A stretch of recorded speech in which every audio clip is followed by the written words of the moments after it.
Hey, y'all good over there? Yeah, they're going around. Say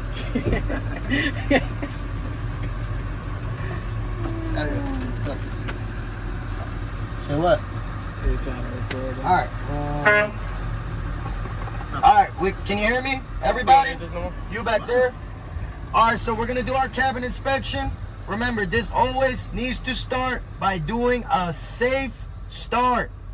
So please remember, before you turn the engine on, you need to put the key in the on position, check that the truck is in neutral, and make sure both of your parking brakes are applied or that they're on, or you can say they're engaged. All the same thing. So again, left to right, on position, neutral, my brakes are applied, I'm gonna start my engine. When I start my engine, the first thing I'm gonna do is eye level all my gauges, and then we will continue in a circle.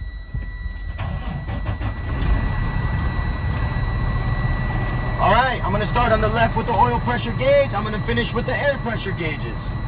I got my oil pressure gauge is building to normal. Hey, take a step down because you got people behind you. I got my oil pressure gauge. It's building to normal. My warning light is off. My water temperature gauge is building to normal. My warning light is off. My volt gauge shows me my alternator's working between 12 and 14 volts. The warning light is off. Right now I can't see the volt gauge. You're gonna push this button a few times, you will see the volt gauge. Volts with a V, volts. Next I have my depth gauge. It shows me that the depth tank is in the proper level and the warning light is off. Now I have both of my air pressure gauges. They are both building between 120 and 140. At 120 and 140, my governor will cut off and the warning light will be off. All right, so that's all the gauges done. Now from here, we're gonna go to the left and talk about the mirrors. My mirrors, they're properly mounted and secure, they're clean and visible, have no cracks, and they're in my position. From there, we come right back inside to the seatbelt. Seatbelt properly mounted and secure on both sides, with no cuts, no tears, and the seatbelt clicks in and out properly.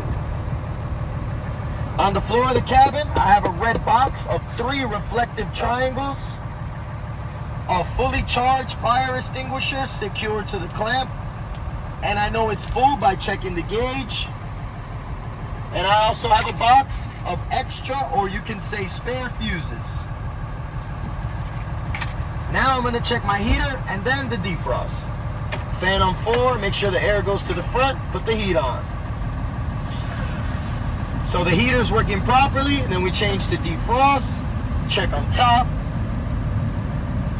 And the defrost also is working properly, and then we can turn them off.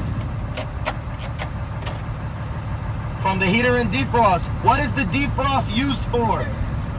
The windshield. So from the defrost, we're gonna talk about the windshield. The windshield is properly mounted and secure, clean and visible, no cracks, no illegal stickers, and no obstructions of view. Now on the windshield, we also have what? Wipers, so we're gonna do that next. First, wipers are working properly. Next, we're gonna talk about the 3 parts that make up the wiper. The wiper arm, the wiper blade, and the wiper rubber. They're all properly mounted and secure and in good condition, and they have no cracks or cuts. And the last thing for the wipers, we're gonna do the washer fluid. We're gonna hold this button in here. All right, water came out, washer fluid's working properly and in the full level.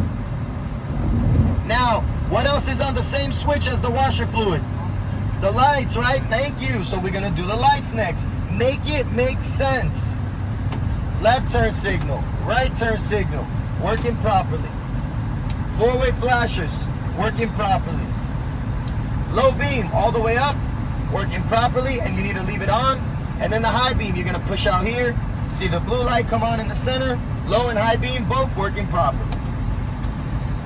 Now I'm gonna test my city or electric horn, working properly, and if I had one, my air or country horn, give it a quick pull, bam, bam, working properly. All right, so that's the whole cabin inspection. Like I said, make a circle. It's so much easier. So now we're gonna do the brake test. Before I turn the engine off, I need to make sure my air pressure gauges they are between 120 to 140. So I check, all right, between 120 to 140. Now I'm gonna turn the engine off. Put my key back in the on position. Before you ask, we don't test the service brakes here. We just do the LAB, leak, alarm, and the brake, all right? So again, turn the engine off, turn the key back on, put my foot on the brake just a little bit, enough to hold the truck, and then I'm gonna release the parking and the trailer brake, all right? Yellow one first, red one second.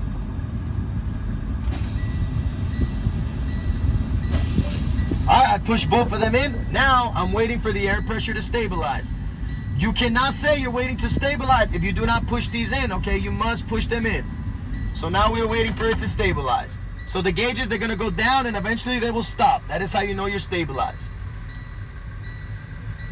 My air pressure stabilized. Now I'm gonna grab this timer, and that's another thing. You need to mention you are stabilized so he knows.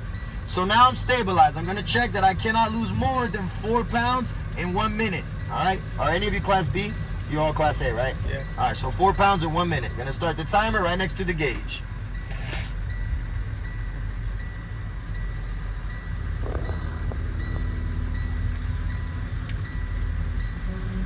Now you notice the gauges, they just keep going down. Yeah. They stabilize a little bit after 100, and you see it's just keep going down. So that's how we identify the leak.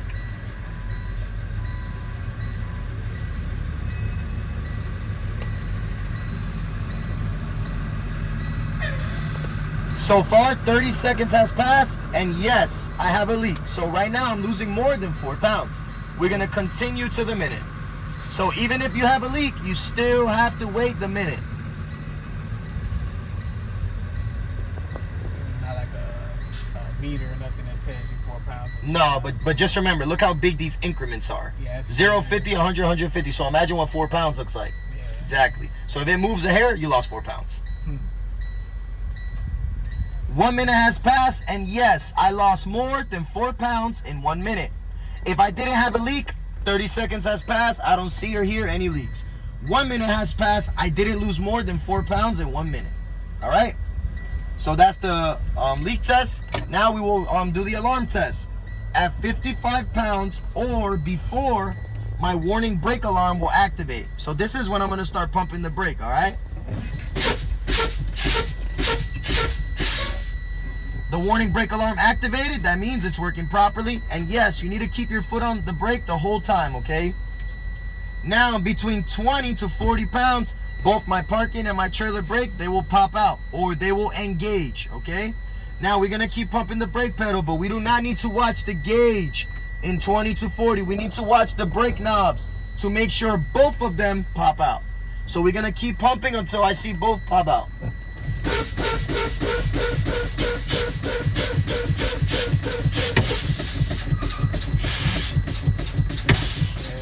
Both of them popped out, which means they're working properly. Then, turn the key off, and I finished cabin air brake test. All right.